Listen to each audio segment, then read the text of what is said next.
In this episode of Dentside Depot, we're going to see if we can save the floor on this 79 Special Edition Dearborn truck using Auto Metal Direct Metal. So stay tuned, let's see if we can get it done. Okay, and our Dearborn truck project is rolling along nicely. Of course, we've already seen the video with the bed being done.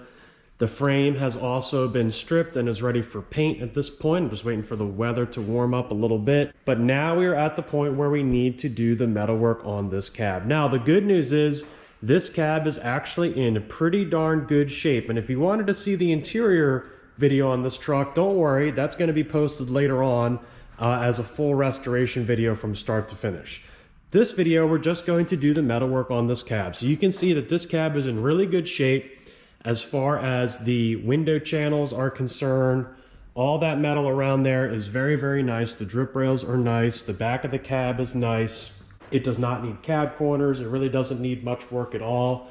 There's a little spot right here in the window channel. But besides that, this truck is really good. But unfortunately, the addition of the shag carpet in this truck, combined with the leaking his and her sunroofs, has essentially destroyed the floor of the truck. So we have a great cab with a bad floor, but don't worry, I'm going to get you through this whole process today because you probably have a truck that looks very similar to this one. Okay, step one on replacing the floors on your truck is you need to make a decision. Are you just going to do the floorboards, or are you just going to do the cab mounts? And here's what I would say. If your cab mounts are at all questionable, I would just go ahead and replace them because this is a great time to do it, because separating the floorboard with the cab mount still in is a pain. And if you can do both at the same time, then I would definitely just go for it. The second decision that you're going to need to make is, do you want to just cut out the bad metal and then drop your replacement panel in and then plug weld it? Or do you want to cut it out perfectly and then butt weld it in? For this particular truck, I'm going to butt weld it in. It takes about twice as much to do it that way. So if you have a truck where it's just a hard working truck and you just need to get some fresh metal in there, there's nothing wrong with just cutting it out and butt welding or plug welding in a new piece. If you just need to get some more time out of the truck, that's totally fine. Seam seal it and everything else. But for me, I'm going to cut everything out perfectly, and we're going to butt weld it together with a nice seam. Okay, so the first step here, what you're going to want to do is you're going to want to get all of this gook, all of the factory seam sealer, out of the cab mount area, because if you try and drill or weld with this stuff still in there, it'll smell really, really bad. And if you weld with it in there, I won't say I've done it, but it will catch on fire. So I'm going to go ahead and clean all this out and then show you the next step. Okay, so what I've done is I've cleared all the seam sealer from the factory out of my calcium. Now, of course, when you're done this job, you will want to replace that to prevent rust.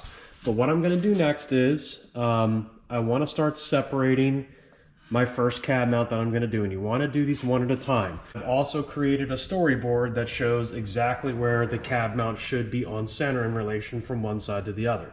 So you can see the importance of wanting to only do one side at a time, because you want to get it back to the correct width, have that one set in, and then you can do the other one to get the width off the one that you've already put in. So the first thing I need to do here is I need to drill out all of my factory plug welds.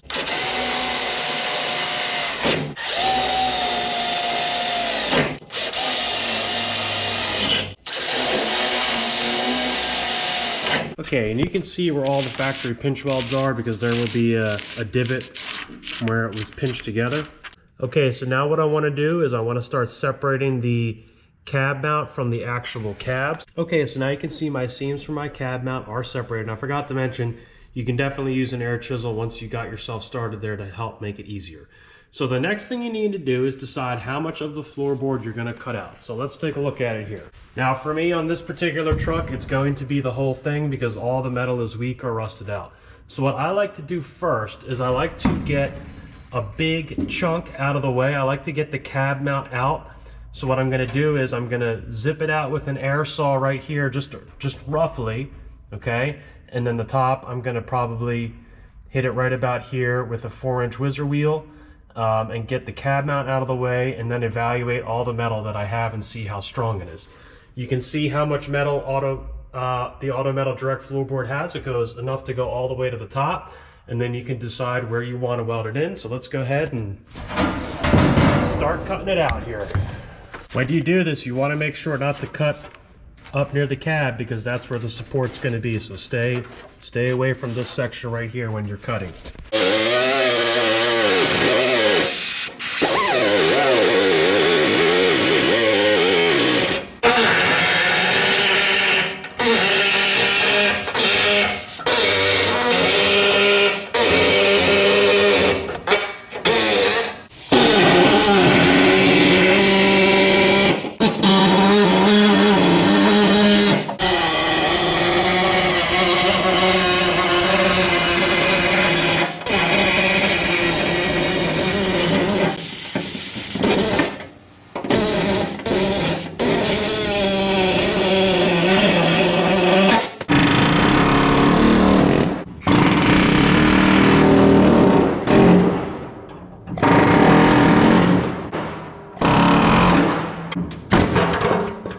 The cab mount is removed, and of course you can drill out every single spot weld or pinch weld that you have on the cab mount and pull it out that way. But I've just found that cutting it at the bottom is just really easier because it's hard to find the spot welds sometimes in the floorboard.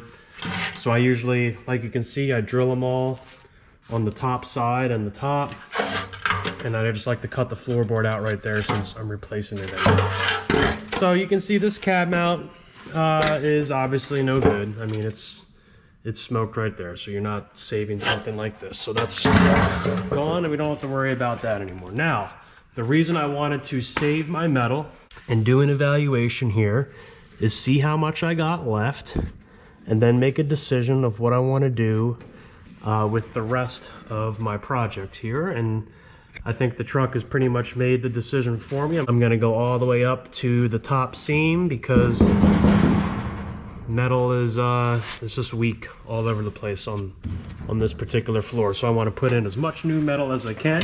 So what I'm gonna do now is I'm gonna be taking my time. I'm gonna be clearing out all the remaining floorboard that's on the side here. I'm gonna be drilling out those pinch welds, those factory welds, and cleaning that seam up.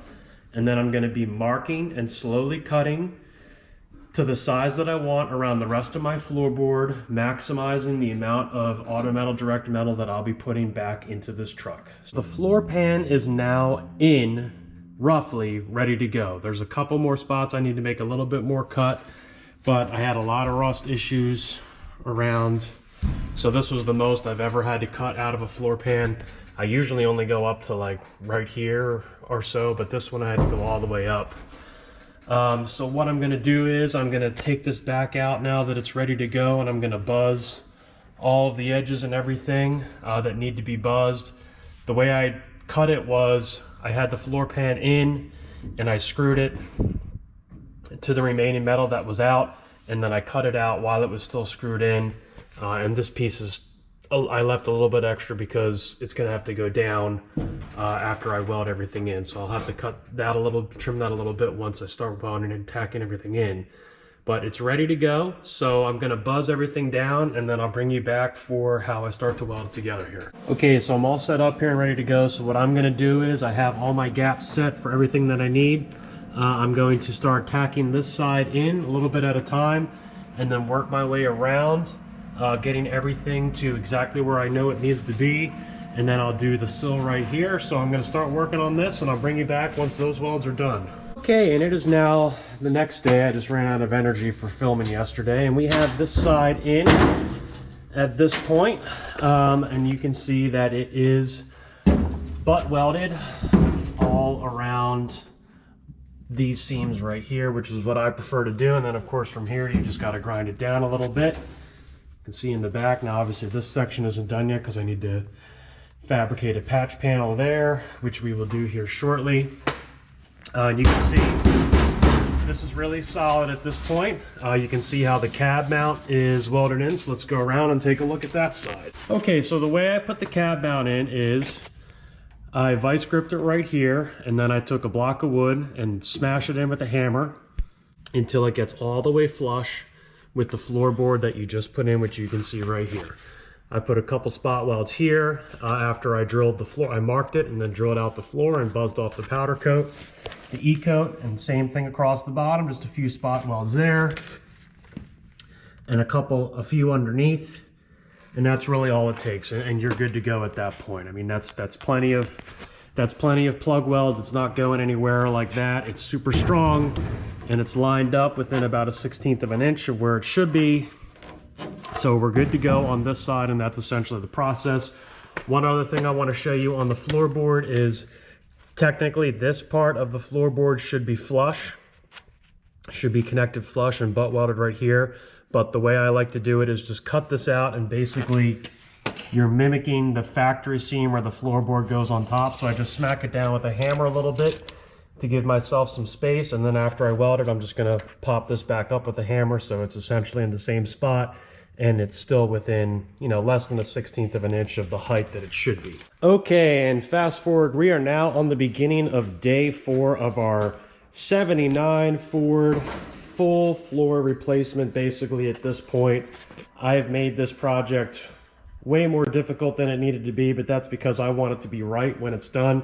So let's catch up and see where we're at. I now have the left side floor pan in, and this one went the way that I personally prefer to do it. And you can see up here, I have butt welded it all the way across. And the reason I like to do this instead of going all the way up to the top is because, number one, I think it looks better after you grind everything down. But number two, on the driver's side, it's critical because you keep the factory e-brake cable whole, and then you also retain your correct position for if you have a manual transmission, your clutch rod hole. And then also on this side, you can see I have my hole for the headlight dimmer switch, so I can locate it easily. So a lot more work here to do it this way, but I really like using the butt weld method because after you grind it down, you really can't tell the difference.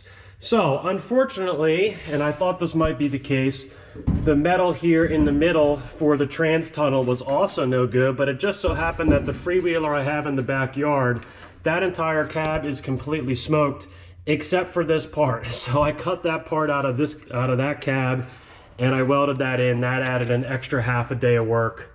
But again, I want this truck to be right because I love this truck, and that's the way it's going. And you can see it's nice and solid. So we have patches now going all the way back, and we are almost done. We have a couple more patches to go. I'm going to show you how to do these ones.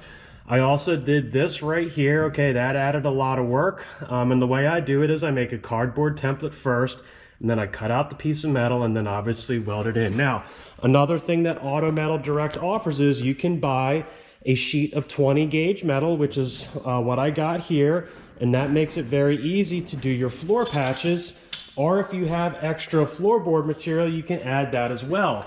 And you can see that the Auto Metal Direct floors come with extra metal on them, so you can fold it over and continue your floor patching to the back if need be. And that's exactly what I did here, making my job much, much easier than it would have been. Obviously, I just have to grind everything down, and then this entire truck is going to have good metal all the way in the bottom of the cab. So let me show you how to do these patches, and then we'll finish it up, and this cab will have a brand new floor in it. Okay, so all I'm doing here is I'm just taking a piece of cardboard, I'm putting it underneath, like so. It's hard to do while holding the camera, and I'm just gonna trace it with a Sharpie. Okay, so I got my piece set into place. I'm gonna start zapping it together.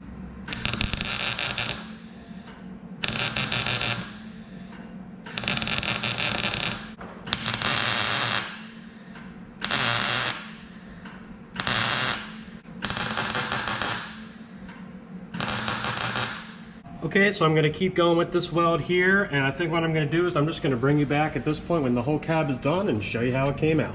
Okay, and the metal work on the cab is now done, and you can see it came out pretty darn good. I had some extra spots I had to do, like this cab corner in the back here, but everything fit in really well from Auto Metal Direct, of course, like always. Not much to do on the outside of the cab. I had a little spot here. Of course, I have to grind metal down still. But you can see the floorboards fit in perfectly, and now this truck went from having a really nasty, really rusty cab floor to now being absolutely perfect. Of course, I just need to grind down the welds. You can see the cab mounts fit perfect, of course. They're perfectly spaced out. All the parts fit outstanding, so special thanks to Auto Metal Direct.